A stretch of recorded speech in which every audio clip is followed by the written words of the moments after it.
Guys, ibang-iba na talaga ang level ng kasikatan ni Diwata ngayon. Biruin mo yan guys, binibisita siya ng world champion boxing na si Manny Pacquiao. Binibisita si Diwata guys. Ibang-iba na talaga ang ka-famous ni Diwata ngayon guys. Nakita nyo ba yung bagong trending ngayon guys? Grabe. Everyday na lang dumadaan sa wall tong si Diwata eh.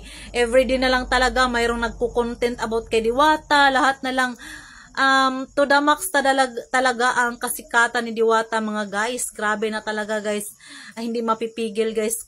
Kumbaga tuktok talaga sa rurok ng kasikatan talaga ngayon si Diwata guys. Grabe na talaga kasikat si Diwata ngayon guys. Grabe. Ibang-iba eh. Mga big time na talaga ang bumibisita kay Diwata ngayon guys. Grabe ng kasikatan ni Diwata ngayon guys. Famous to the max na talaga si Diwata ha. Yes guys.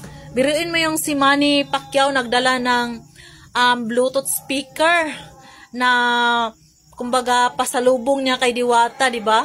Kakaiba din 'yun Iba yung kasikatan ni Diwata kasi nakikita lang siya doon sa sa parisan niya at saka yung parisan niya is nandoon sa pinaka talaga na malapit daw yun sa Mall of Asia, ganyan. Maraming tao basta maraming bibili at talagang afford talaga ang 100 pesos na Paris overload, kaya dinadayo talaga ng mga Filipino ang Paris overload ni Diwata, ganyan guys. Iba yung kasikatan ni Diwata ayan, nabulol na ako. Nakita nyo ba yung pagsikat ni ni Chinese China, 'di ba? Parang one week lang, 'di ba? Itong si Diwata iba to iba, may ibang dating talaga si Diwata minsan nga iba ang swerte ni Diwata, dala ni Diwata ngayon. Minsan nag-clips ako doon sa YouTube ko guys na mayroong videos ni Diwata. Pumatok din sa guys sa YouTube ko guys. Tapos anong tawag dito? May nagfa-follow talaga dahil sa ka-famous ni Diwata. Ganyan siya guys laking impact. Lalong-lalo na sa mga nakapunta talaga doon sa lugar ni Diwata guys na maraming mga kumakain doon, nagba-vlog lahat. Tapos kapag alam ng tao na doon sila kumakain sa parisan ni Diwata is titingin talaga yung mga tao guys, nakita mo magba-viral talaga ang videos guys basta kumakain doon kay Diwata yung mga vlogger. Iba't iba talaga mayroong mga good feedback or bad feedback man nila kumbaga pagpunta nila sa parisan ni Diwata, lahat nagva-vlog kasi iba yung dating kapag may business.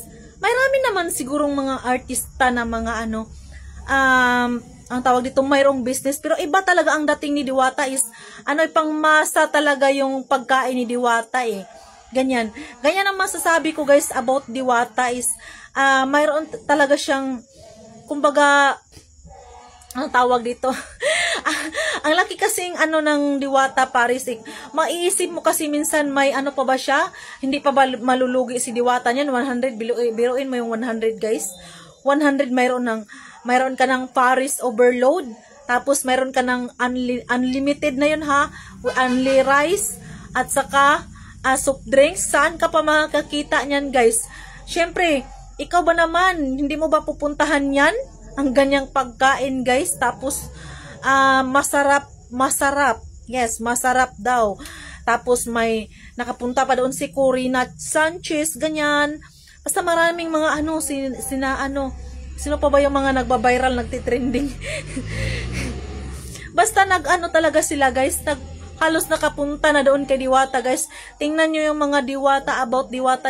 Basta makikita na ng Diwata kumakain kay Diwata, nagba-viral talaga yung videos nila basta doon kay Diwata. Ewan ko, iba talaga ang dating ni Diwata sa Pilipinas ngayon. Grabe talaga.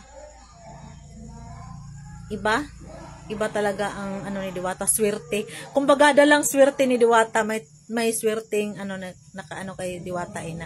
Yan na siguro yung nakalaan na pinakaswerte ni Diwata.